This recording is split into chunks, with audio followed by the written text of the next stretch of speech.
29 minutes to 10, we continue with our look at US-Africa relations. US President Donald Trump hosting 5 West African leaders at the White House on Wednesday, touting trade and investment opportunities. But the meeting has drawn criticism, not just for its substance, but for the tone. Some of Trump's comments, including questioning Liberia's president about his English, have been labeled patronizing and disrespectful.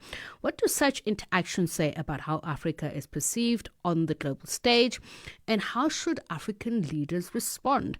To speak more about this, Professor Carlos Lopes from the Nelson Mandela School of Public Governance at the University of Cape Town, an economist, author, and one of the continent's leading Pan-African thinkers, joins us now. A very good evening to you, Professor Lopes. Thank you so much for speaking to us. I'm sure you have seen the responses on social media, let alone from Liberians. Liberians actually just balking at what they've seen happen, cringeworthy given, and it boggles the mind that they've been speaking English since the 1800s, but their origins, they are former American slaves who founded this country on the continent. So what does it say about US President Donald Trump, America's view of Liberia, let alone Africa? Well, good evening. I do think that there is, in fact, analysis that should be done in terms of form and content.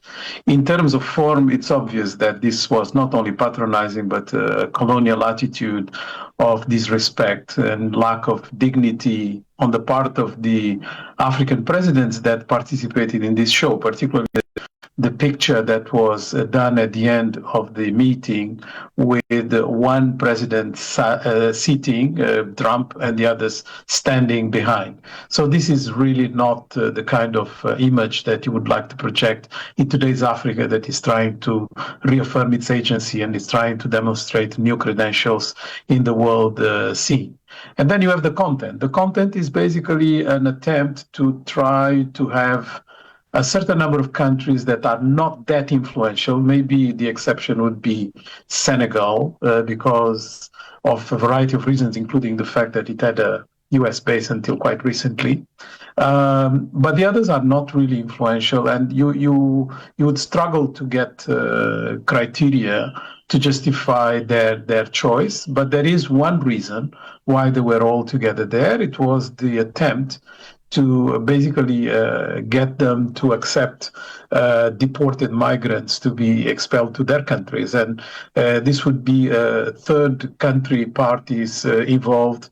And I think this is really what President Trump has tried with South Sudan. It has not gone that well, although it was done. And now he's just trying to diversify his choice in terms of places where he can deport people. And the African leaders basically were trying to sell their minerals because they heard about the deal with Ukraine and more recently the peace attempts that were done by President Trump between DRC and Rwanda. It needs to be seen whether this is really going to hold.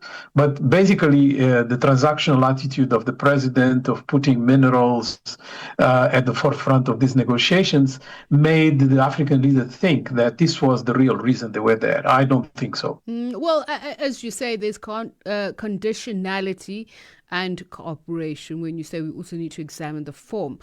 But you know, when asked about it, the White House said, well, it was a genuine compliment. But can there be a genuine compliment with such uneven power dynamics? It's clear that there is a perception or understanding of superiority. Therefore, one probably would be tone deaf when complimenting one's intellectual fluency, if that's what it is.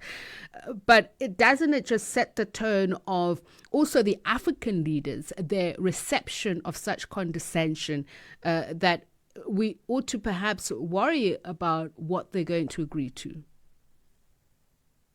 Well, in fact, when President Trump said that he should just say their name and country, meaning that he doesn't even know that, he tells you how he feels about this particular show.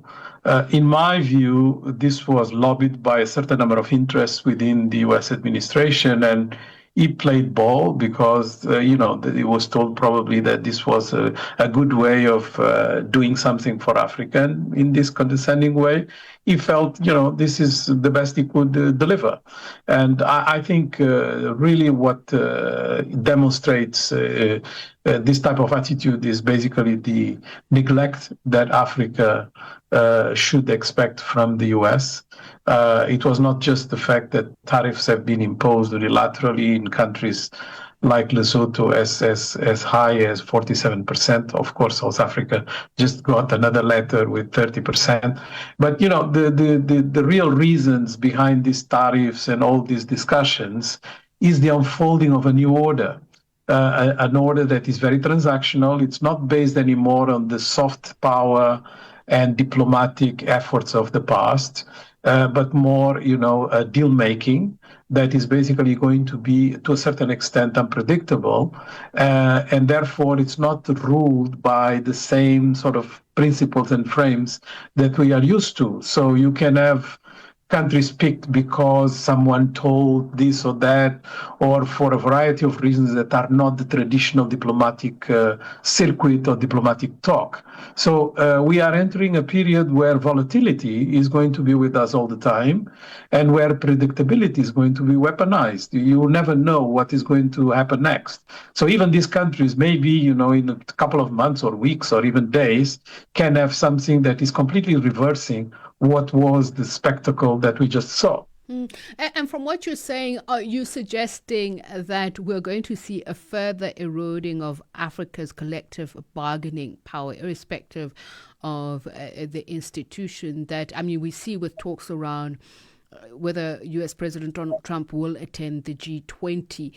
So the lack of mutual respect has already been made clear by not only flouting of invitations, but not even bothering to explain the no-show. So is this what we should expect going further? And by the US president pointing fingers at particularly countries in the global south to say, if you are BRICS aligned, be very clear that you're going to suffer the consequences.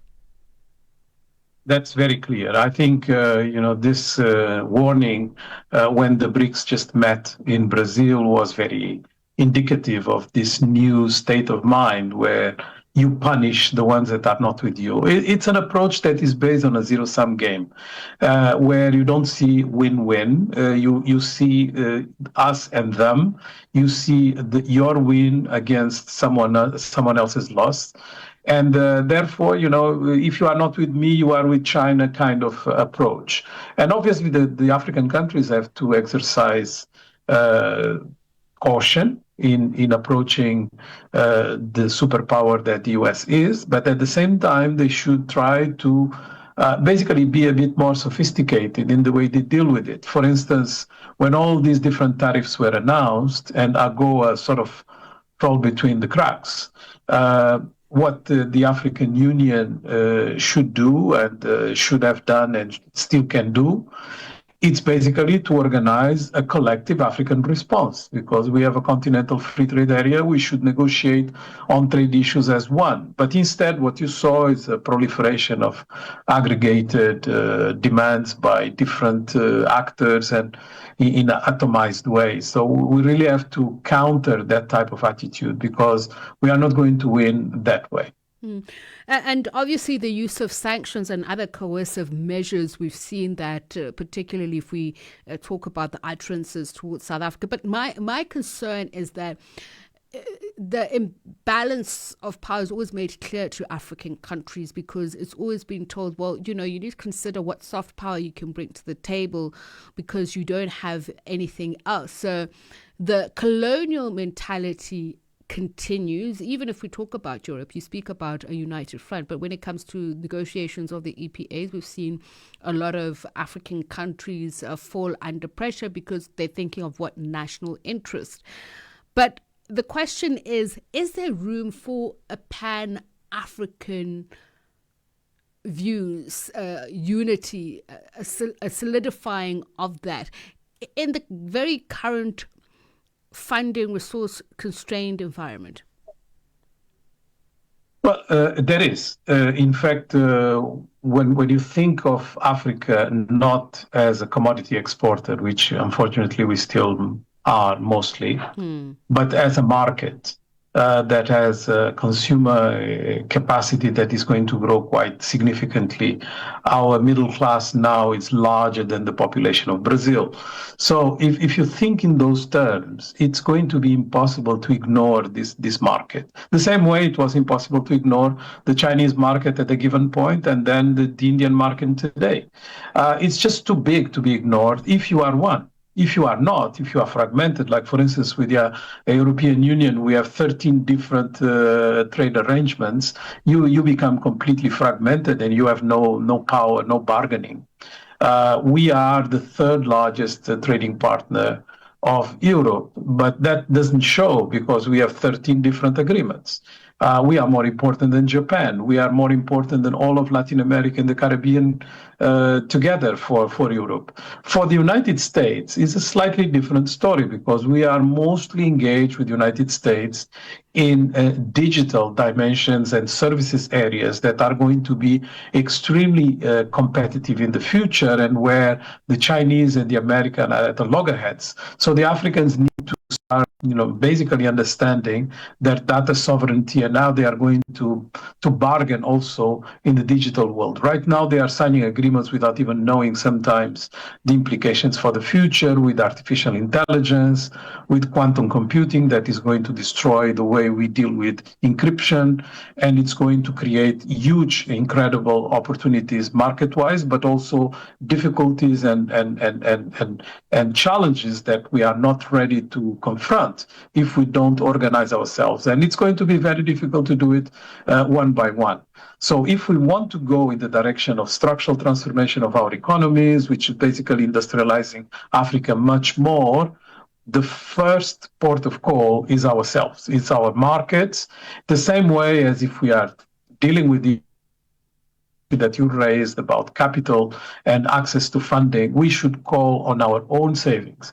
We have a lot of savings that are not being used properly. We should never forget that Africa is a net exporter of capital, which means that there is every year more capital that goes out of Africa than comes to Africa. And that is because of the way we deal with our management, the way we deal with our pension funds, our sovereign funds, the way we basically borrow instead of, creating mechanisms like capital market instruments that are going to protect our own savings. I mean, we're already halfway down that line. That is, of course, if we keep with the commitment, if we look at the AFCFTA, but there are still some hurdles to overcome there. So the question is, what will it take? We're hearing that the US president is possibly going to announce a larger US-Africa summit in September at the time of UNGA. So then I suppose choices have to be made then. Are we going to strengthen ties with other global south countries, including with the growing BRICS organization? Are we going to put more time and effort into strengthening the AFCFTA? And do we have enough political will for that? I think right now there is a bit of a disruptive moment. UNGA is around the corner, so I don't think there is enough time to organize ourselves, to have common positions. If there is a summit, it's going to be a very symbolic summit. It's not going to be a substantive one. So I would let that one pass. I don't think, we should raise expectations in relation to the next encounter. But that does not preclude the need for us to get ourselves organized. For instance, right now we should launch 2 or 3 initiatives that are to be approved by the next summit of the AU that is going to take place in February next year. So we have not enough time, but enough efforts can be put together for us to start putting, the engine of using our savings behind our different proclamations and will. A continental free trade area is going to be a success if we count on African markets first.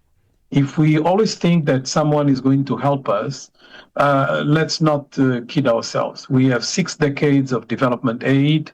what they have produced is basically a continuation of the structural arrangements that were in existence during the colonial times, basically commodity exporting. Okay.